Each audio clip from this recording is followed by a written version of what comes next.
તો આજે સૌ કોઈને 12મું ધોરણ પતે એટલે અબ્રોડ જવાની ઈચ્છા હોય છે, કોઈને બેચલર પછી અબ્રોડ જવાની ઈચ્છા હોય છે. તો આજે આ મારો પહેલો વોડકાસ્ટ છે અને વોડકાસ્ટની અંદર મારી જોડે છે અક્ષય, જે અત્યારે હાલ જર્મનીમાં રહે છે. અને એના સ્પેશિયલી ઘણા બધા વિડીયોઝ જર્મની માટે અને જર્મનીની ઘણી બધી સ્કીમ્સ છે એના માટે વાયરલ થયેલા છે. તો આપણે અક્ષયભાઈ સૌથી પહેલા ડિસ્કસ કરીશું કે કોઈ પણ બાળક હોય એને 12મું ધોરણ પતે એટલે અબ્રોડ જવાની ઈચ્છા હોય તો હા. સ્પેશિયલી જો જર્મનીનો આપણે ટાર્ગેટ કરીએ તો જર્મનીમાં એવા કયા કયા ઓપ્શન્સ અવેલેબલ છે કે જેનાથી બાળક અબ્રોડ આવીને એનું કરિયર છે એ સેટ કરી શકે? ઓકે. તો જો આપણે ઓપ્શનની વાત કરીએ ને તો મેજોરિટી સ્ટડી માટેના ઓપ્શન જે છે સારા ઓપ્શન કહેવાય. હવે પહેલો ઓપ્શન છે 12 પછી તમે બેચલર કરવા આવી શકો છો. તો હવે બેચલરમાં એવું છે કે બેચલર કોર્સ માટે તમે કોઈ પણ યુનિવર્સિટીમાં જો તમે કોર્સ રિફર કરતા હોય ને, તો અહીંયા જર્મન એજ્યુકેશન પ્રમાણે તમારે 13 યર સુધીનું એજ્યુકેશન હોવું જોઈએ. એટલે આપણે સ્કૂલ જે ઇન્ડિયામાં હોય એ 12th સ્ટાન્ડર્ડ સુધી કરેલું હોય. બરાબર તો છે. ઘણા ઘણા કોર્સ જે એવા છે ને એમાં તમારે અહીંયા જર્મની આવીને તમારે સ્ટુડન્ટ કોલેજ કરવું પડે. અથવા તો તમે ઇન્ડિયાથી કોઈ પણ કોર્સ તમે 1 વર્ષનો કરી નાખો, જે તમારું જે સ્પેસિફિક ફિલ્ડમાં તમારે જવું હોય તેમાં. અને પછી તમે 13 વર્ષનું એજ્યુકેશન થઈ જાય ને પછી તમે બેચલર માટે જર્મની આવી શકો છો. પછી બરાબર, એટલે તમે જે વાત કરી એ ફાઉન્ડેશન કોર્સ છે, બરાબર છે, એક વર્ષનો? યસ. એટલે એ ઓકે. બેઝિકલી તમારે જે કરિયર ફિલ્ડમાં આગળ વધવું હોય ને એનો માટેનો એક સ્પેશિયલાઇઝ કોર્સ છે. અને એમાં બરાબર. તમને બેઝિક ઇન્ફોર્મેશન કરિયર રિલેટેડ જે તમારે ફિલ્ડમાં જવું હોય એ વિશે હોય, અને પ્લસ તમારું એજ્યુકેશનમાં જે તે ખૂટતું લાગતું હોય જર્મન સિસ્ટમ પ્રમાણે એ વસ્તુનું એડિશન હોય. અને એ તમારે 1 વર્ષનો કોર્સ કરીને તમારે એની એક્ઝામ આપવાની હોય, જેને FSP એક્ઝામ કહેવાય. અને એ એક્ઝામ પછી તમે બેચલર કોર્સ માટે એનરોલ કરી શકો છો. પછી બરાબર. હવે ધારો કે કોઈને ફાઉન્ડેશન કોર્સમાં નથી આવવું અને જો ઇન્ડિયાની અંદર કોઈ ગુજરાતમાં કે કોઈ બીજા રાજ્યમાં જો બેચલરમાં એડમિશન લઈ લે, કોઈ પણ સબ્જેક્ટ હોય, BSc હોય, બીકોમ હોય, BA હોય કે પછી બીટેક હોય, અને એમાં ત્યાં જો એક વર્ષ એટલે કે 2 સેમેસ્ટર પૂરા કરે અને બંને સેમેસ્ટર ક્લિયર હોય તો પછી એને ફાઉન્ડેશન કોર્સ કરવો પડે કે ના કરવો પડે? જો તમે ઇન્ડિયાથી 12 ધોરણ સુધીનું સ્ટડી કરીને પછી 1 વર્ષ સુધીનો તમે યુનિવર્સિટી કે કોઈ પણ કોલેજમાં કોર્સ કરીને પછી આવો ને, તો તમારે ફાઉન્ડેશન કોર્સ કરવાની જરૂર નથી રહેતી. પછી બરાબર. ડિપેન્ડ કરે. ઘણી યુનિવર્સિટી હોય એ લોકોની એન્ટ્રન્સ ક્વોલિફિકેશન એક્ઝામ ને એવું હોય છે, જે તમારે આપવું પડે એ કોર્સમાં તમારે એ યુનિવર્સિટીમાં એડમિશન લેવું હોય તો. બરાબર. અધરવાઇઝ કોઈ સ્પેશિયલાઇઝ રિક્વાયરમેન્ટ નથી રહેતી, કેમ કે તમે ઓલરેડી જે બેઝિક ક્રાઇટેરિયા છે 13 year of education A fulfil કરો છો. બરાબર. પછી તમે જે આ એક્ઝામની વાત કરી, એક્ઝામ ક્યાં મતલબ 2 વર્ષ, બે સેમેસ્ટર જે ફાઉન્ડેશન કોર્સના પૂરા કરીને પછી લાસ્ટમાં એક્ઝામ આપવાની હોય છે કે સેમેસ્ટર વાઇઝ એક્ઝામ આપવાની હોય છે? એ જે ફાઉન્ડેશન કોર્સ છે ને એની ફાઇનલ એક્ઝામ હોય. જ્યારે તમે 2 સેમેસ્ટર પૂરા કરો ને 1 વર્ષના અંતે એની એક્ઝામ તમે ક્લિયર કરો ને, તો એ ક્લિયર થાય પછી એના સર્ટિફિકેટના બેઝ ઉપર તમે બેચલર માટે એડમિશન અપ્લાય કરી શકો છો. બરાબર. હવે મારો બીજો પ્રશ્ન એ છે કે બહુ બધા લોકોને આ પ્રશ્ન હોય છે કે અમારે જર્મન શીખવી કમ્પલસરી છે કે પછી અત્યારે અમારી જોડે ઇંગ્લિશમાં અમે સ્ટડી કરેલું છે અથવા IELTS કે પછી PTE કોઈ ઇંગ્લિશ ટેસ્ટ આપેલી છે તો એ ચાલશે? હવે આ ક્વેશ્ચનનો સીધો આન્સર છે, જો જર્મની આવવું હોય અને લાંબો ટાઈમ માટે સર્વાઈવ કરવું હોય ને, તો જર્મન શીખવું કમ્પલસરી છે. સ્ટડી માટે તમને ઇંગ્લિશ કોર્સ મળી જાય છે. ઘણી બધી યુનિવર્સિટી છે જ્યાં તમને ઇંગ્લિશ કોર્સ મળે છે. એ પછી બેચલર હોય કે માસ્ટર હોય. પણ તમે જ્યારે ફિલ્ડ જોબ માટે અપ્લાય કરો છો, ત્યારે ત્યાં કોમ્પિટિશનમાં તમારે પહેલા નંબર ઉપર સુધી ટકી રહેવા માટે તમારી પાસે જો જર્મનનું સારું એવું નોલેજ હોય ને, તો તમને કોઈ પણ ફિલ્ડમાં પ્રાયોરિટી પહેલા મળે છે. એટલે આના માટે શીખવું જરૂરી છે. બરાબર. તો પછી ધારો કે 12મા ધોરણ પછી અથવા તો 1 વર્ષ બેચલર કર્યા પછી જ્યારે ફાઉન્ડેશન કોર્સ કરવો પડે અથવા તો ફાઉન્ડેશન કોર્સને સ્કીપ કરીને જેમ આપણે વાત કરી કે 1 વર્ષનું બેચલર કરીને ડાયરેક્ટ જર્મની આવે, તો એ વખતે જો એડમિશન લેવું હોય તો ઇંગ્લિશ કોર્સમાં આપણે એડમિશન લઈએ તો ઇંગ્લિશ કોર્સ, ઇંગ્લિશ લેંગ્વેજ જે મીડિયમ ઓફ ઇન્સ્ટ્રક્શન છે એ કોર્સમાં એડમિશન લેવા માટે જર્મનની કોઈ રિક્વાયરમેન્ટ નથી? નહીં. જો તમારું મીડિયમ ઓફ ઇન્સ્ટ્રક્શન ઇંગ્લિશમાં હોય, પછી એ બેચલર હોય કે માસ્ટર હોય, તો તમારે જર્મનની સ્પેસિફિક રિક્વાયરમેન્ટ નથી. પણ જ્યારે ફર્ધર તમે આગળ જોબ માટે, ઇન્ટર્નશિપ માટે યા તો ફિર વર્કિંગ સ્ટુડન્ટ માટે અપ્લાય કરો છો, ત્યારે તમારી પાસે જર્મન હોય તો તમને બેનિફિશિયલ રહી છે એવું છે. બરાબર છે. તો હવે આના પછી ધારો કે બેચલરમાં ત્યાં આવી જાય છે, તો પછી ત્યાં બેચલર થી માસ્ટર અથવા તો બેચલર પછી ત્યાં સેટલ થવા માટે કેટલો ટાઈમ મને જોબ શોધવા માટેનો મળે છે? ધારો કે યુકેમાં અમારે પોસ્ટ સ્ટડી વર્ક વિઝા આપે છે, તો એ હમ. રીતે જર્મનીની કઈ રીતે સિસ્ટમ છે? હવે જર્મનીમાં એવું છે, તમારું સ્ટડી પતે પછી તમને 18 મંથના post study job search visa મળે છે. હવે આ બરાબર. 18 મંથની અંદર તમે કોઈ પણ કંપનીમાં જોબ માટે અપ્લાય કરી શકો છો અને તમને જોબ મળે. તો પછી તમને કઈ કેટેગરીની જોબ મળી છે અને તમારું બેઝ પેમેન્ટ એટલે કે સેલેરી એન્યુઅલ કેટલી છે એના બેઝ ઉપર તમને નેક્સ્ટ વિઝા રિન્યુ થાય છે. હવે નેક્સ્ટ વિઝામાં બે ઓપ્શન છે, એક છે વર્ક વિઝા અને એક છે બ્લુ કાર્ડ વિઝા. તો વર્ક વિઝા એટલે કે તમારી જે ઇન્કમ છે એ ઇન્કમ તમારી જે બ્લુ કાર્ડ થ્રેશોલ્ડ સેલેરી છે એની કરતા ઓછી છે, તો ત્યારે તમને વર્ક વિઝા મળે છે. અને જો તમારું બ્લુ કાર્ડ થ્રેશોલ્ડ સેલેરીથી વધારે હોય છે સેલેરી, તો તમને બ્લુ કાર્ડ મળે છે. બરાબર છે. તો હવે મારો પ્રશ્ન એ છે કે ઘણા બધા પેરેન્ટ્સના મારા પર મેસેજીસ આવે કે જો અમે અમારા બાળકને જર્મની માટે મોકલીએ અથવા જર્મનીની પ્રિપેરેશન કરાવીને જર્મની મૂવ કરે તો ડ્યુરિંગ સ્ટડી ત્યાંનું જોબ માર્કેટ કેવું છે, સ્પેશિયલી પાર્ટ ટાઈમ જોબ માટે, અથવા તો કોઈ એવી મતલબ ઘણી બધી એવી વાતો અને વિડીયો જોયેલા છે કે પબ્લિક યુનિવર્સિટીમાં બહુ નહીવત ફીસ હોય છે, હમ. તો એમાં સ્ટાઇપન્ડ પણ મળે છે કે એવું કમ્પલસરી નથી સ્ટાઇપન્ડનું, આ કઈ રીતનું છે મતલબ? હવે પેલા આપણે સ્કોલરશિપની વાત કરીએ તો તમારું જે એજ્યુકેશનલ બેકગ્રાઉન્ડ છે, તમારું જે સ્કૂલ એજ્યુકેશનમાં તમારા કેટલા પર્સન્ટેજ આવેલા છે અથવા તો બેચલરમાં તમારું કેવું પર્સન્ટેજ ને પરફોર્મન્સ છે એના બેઝ ઉપર તમે સ્કોલરશિપ માટે અપ્લાય કરી શકો છો. આ એક બરાબર. ટોપિક છે અને ઘણી બધી અલગ અલગ જાતની સ્કોલરશિપ છે. જે સ્કોલરશિપ માટે તમે ઓનલાઈન પ્લેટફોર્મ ઉપર બહુ બધી ઇન્ફોર્મેશન અવેલેબલ છે, જ્યાંથી તમે સર્ચ કરીને અપ્લાય કરી શકો છો અને એના ક્રાઇટેરિયા ફુલફિલ થતા હોય તો તમને એમાં મંથલી સ્ટાઇપેન્ડ મળે છે. હા, બરાબર હવે છે. જર્મનીમાં હવે સ્પેસિફિકલી પબ્લિક યુનિવર્સિટી જે છે ને ત્યાં કોઈ સેમેસ્ટર ફીસ નથી. એટલે બરાબર. કે તમારે જે સેમેસ્ટર સ્ટડી માટેની ફીસ હોય ને એ ફીસ નથી, પણ ટ્યુશન ફી તમારે નથી મતલબ એમ. યસ ટ્યુશન ફીસ નથી, પણ તમારે સેમેસ્ટર કન્ટ્રીબ્યુશન પે કરવાનું હોય છે. એટલે કે એડમિનિસ્ટ્રેટિવ જે કોસ્ટ હોય ને એ યુનિવર્સિટી વાઇઝ અલગ અલગ હોય છે. ઘણી યુનિવર્સિટીમાં 70 યુરો થી 100 યુરો અને ઘણી યુનિવર્સિટીમાં 500 યુરો સુધી પણ ચાલે છે. એટલે પર આ તમારે સેમેસ્ટર. સેમેસ્ટર વાઇઝ પે કરવાનો હોય છે, મંથલી પે નથી કરવાનો હોતો. અને આમાં તમને બેનિફિટમાં એવું મળે કે તમને ટ્રાન્સપોર્ટેશન કાર્ડ મળે ને એ ટ્રાન્સપોર્ટેશન કાર્ડ તમે જર્મનીમાં રિજનલ ટ્રાન્સપોર્ટેશનમાં ફ્રીમાં ટ્રાવેલ કરી શકો છો. અને જો તમારી પાસે કોઈ સેમેસ્ટર કન્ટ્રીબ્યુશન પે ન કરાવતા હોય યુનિવર્સિટી વાળા, તો તમે 63 યુરોમાં ટ્રાન્સપોર્ટેશન પાસ પરચેસ કરીને જર્મનીમાં ટ્રાવેલ કરી શકો છો. આ એક ટોપિક થઈ ગયો ફીસ બાબતે. હવે બીજો ક્વેશ્ચન મેજોરિટી બધાને જે હોય છે કે જોબ માર્કેટ કેવું છે એમ.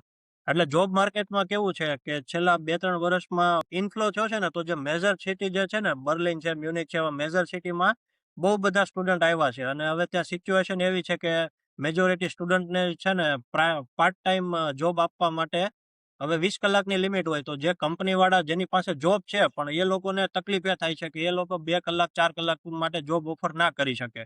હા, કેમ કે બરાબર. જ્યાં શિફ્ટમાં કામ ચાલતું હોય અને બહુ બધા ઘણા બધા રૂલ્સ અને રેગ્યુલેશન અલગ અલગ એ લોકોને ફોલો કરવા પડતા હોય, એટલે પાર્ટ ટાઈમ જોબ ગોતવામાં થોડીક તકલીફ થઈ રહેલી છે. અને આ વિડીયો જર્મનીમાં ઘણા બધા લોકોએ બનાવેલા પણ છે. પણ હા. હવે વાસ્તવિકતા એવી છે કે જો તમારો કોર્સ પ્રાઇવેટ યુનિવર્સિટીમાં નથી, પબ્લિક યુનિવર્સિટીમાં છે, તો તમારે ફીસ ભરવાનું કોઈ ટેન્શન નથી.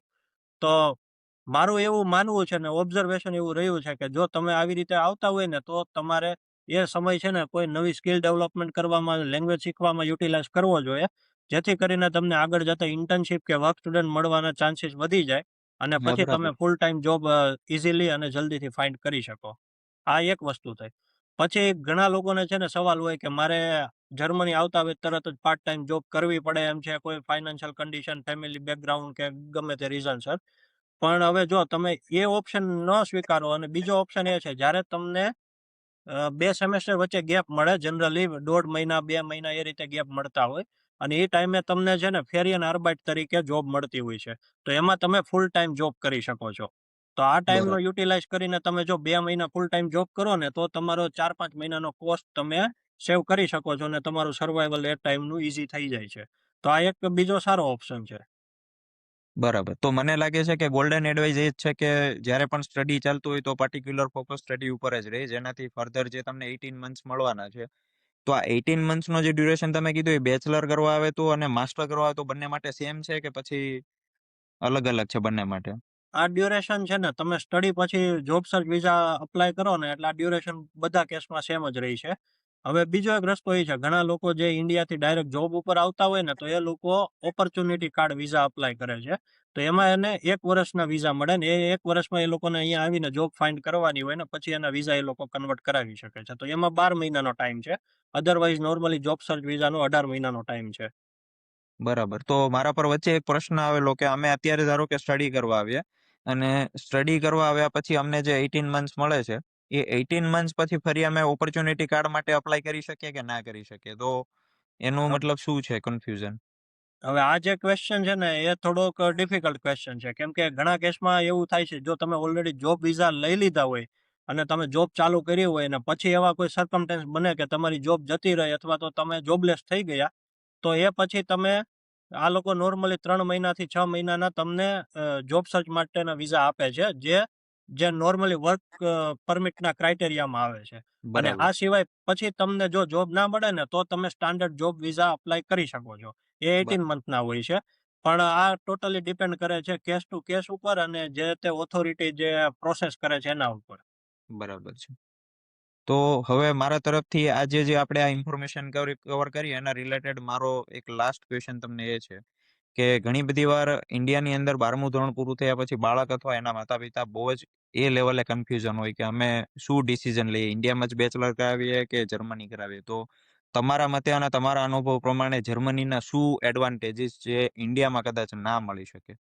જો બેચલર કરવા માટે જર્મની આવવું હોય ને તો એના માટે મારું અત્યારના કરંટ માર્કેટ સિચ્યુએશન પ્રમાણે એવું રિકમેન્ડેશન રહેશે કે બેચલર માટે ન અવાય તો પછી છે ને હાઉસ બિલ્ડિંગનો કોઈ પણ કોર્સ સિલેક્ટ કરીને હાઉસ બિલ્ડિંગ માટે અવાય. એનું રીઝન પણ હું હમણાં કહું. અધરવાઇઝ જો તમારે બેચલર અથવા તો માસ્ટર કોઈ પણ ડિગ્રી માટે જ આવવું હોય ને તો પછી માસ્ટર ઓપ્શન બેસ્ટ રહે. કેમ કે તમે ઓલરેડી બેચલર કરેલું છે અને અહીંયા માસ્ટર માટે આવો એટલે તમારી પાસે બેકગ્રાઉન્ડ ઓલરેડી ક્લિયર છે.